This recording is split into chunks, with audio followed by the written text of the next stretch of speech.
So welcome back to BunkaiGaming, this is Matt.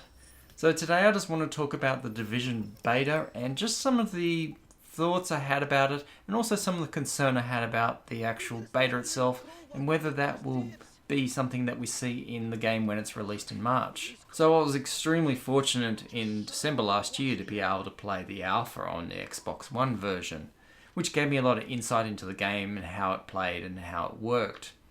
Then when the beta came around, the content is exactly the same content that was in that alpha, except they'd added a bit more with side missions and more activities to do. But due to the conditions of the NDA that Ubisoft had put us under, it was very hard to discuss or show any of the gameplay that actually happened during that alpha. So during the beta I had an opportunity to play on both the console and PC versions of the game. Both look really fantastic and the Snowdrop engine looks really great, and especially the weather effects are very visually stunning. But you can see there is some advantage to the PC version over the console version, where the console version is locked at 30 frames a second and you can potentially go up to 120 frames a second on PC. So there's two things that really stood out to me within the game itself. The first being is the immersion factor. They try to always keep you within the game world and don't try to break that or minimize the amount of break from the world itself, which is a really good thing. One of my key frustrations with games like the Fallout series is that immersion is always broken when you go through a door and you have to wait for a lengthy loading screen. That can be a very frustrating and annoying thing, being taken out of that world suddenly and then brought back into it. And it sort of breaks that continuality. And this is something I really enjoyed about the Division. So the second thing that I really enjoyed was the UI interface, aka Isaac. It was very clear and concise and excellently thought out. Again, this keeps this immersion within the world and allows you to see what's going on, selecting perks and abilities, customizing weapons, and knowing what's going on. Even the map interface was very well thought out. So I also think the ecosystem is a great way to give you insight into what had happened in the world and also feed you information or clues about what was going on within the world itself. But one of the main concerns that I've heard brought up multiple times about the beta itself was the fact that there's the lack of content within it. And I think a lot of people are concerned that this lack of content may reflect into the actual full game itself. But I don't think it's going to be this way in the full game itself, but we'll have to wait and see. If we looked at the fact that a lot of the skills and abilities and perks weren't even open to us, which required us to go do certain missions, means there's a lot more content out there that wasn't available in the beta. And I really liked how that you had to be strategic about how you approach the missions or even enemies within the game themselves. This is not a game where you can just walk up and basically just kill the enemy straight off the bat. You have to be very strategic and tactical about how you approach a situation, whether you approach it from a distance or whether you go up close and then use your weapons or abilities to your advantage. That's something you really have to think out. One thing I probably found was the enemies could be a little bit bullet spongy at times, and maybe that needs to be adjusted a bit more. But overall, I had a fun experience playing the missions themselves. But one of my main concerns is for newer players coming into the game itself later on. Will there still be the pool of people to be able to play those missions and allow them to level up?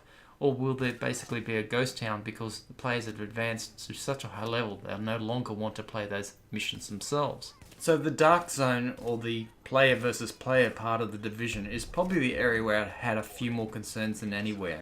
And I definitely think this is an area where they need to look at tweaking some of the systems that work within this area. So the rogue system is built into the darkness zone.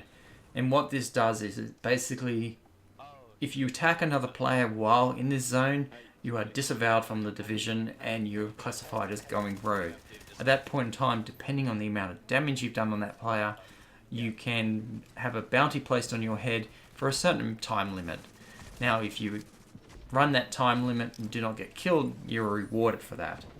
But most times people will come hunting you because they want to kill you for the fact that you're disavowed. Now this system works great in some respects, but there is a few ways it can be exploited.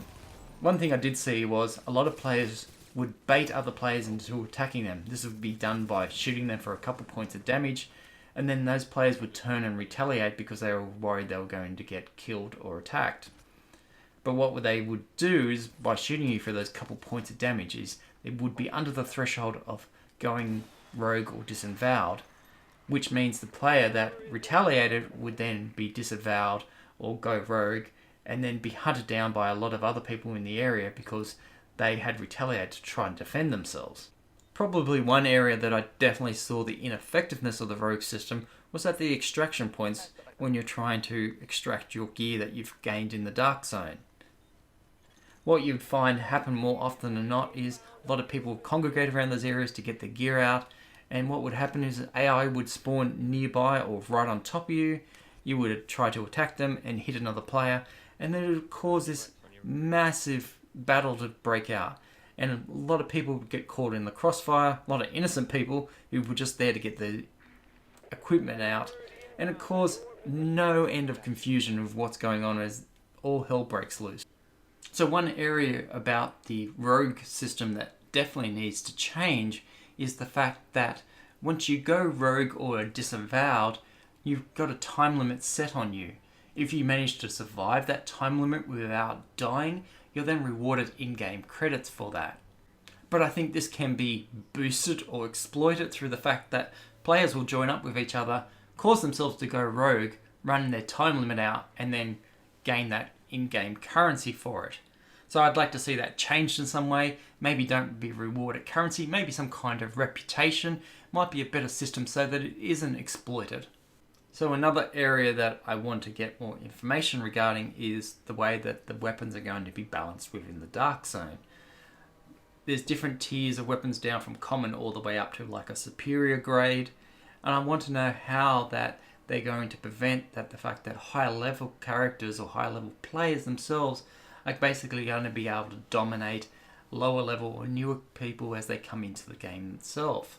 Now this may be done through the bracketing system that I saw within game, but I'm more interested to see how they're going to handle this. So one area that I definitely have a lot of questions regarding is, while playing through the beta and being within the dark zone, I actually came across quite a diverse range of people from around the world. So my concern is regards to connections, lag, ping, all those kind of things, which can cause a disparity when attacking another player, say. So how are they going to handle this in the full game?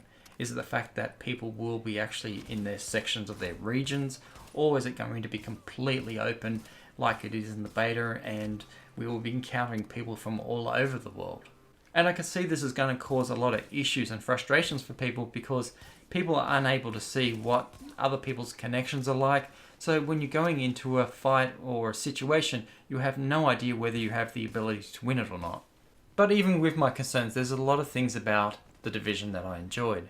And a lot of the stuff that I talked about can be tweaked or changed and potentially make the game a much better experience. And I think it's the RPG elements that definitely draws me into this game. It follows a very similar route to Destiny, another game that I really enjoy. I think a lot of people are looking at the Division as this Destiny killer, which I don't think it is, because there's a lot of similarities in the game, but there's a lot of differences as well.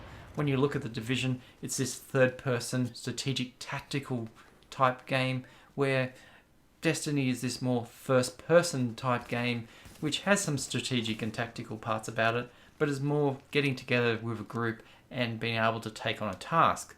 Where I think the Division has some of those elements as well, but in a much different way. So it makes the games completely different in some respects and unique in others. So please leave your comments below, and I'd like to take the time to say thank you for watching, and I will see you in the next video. Bye.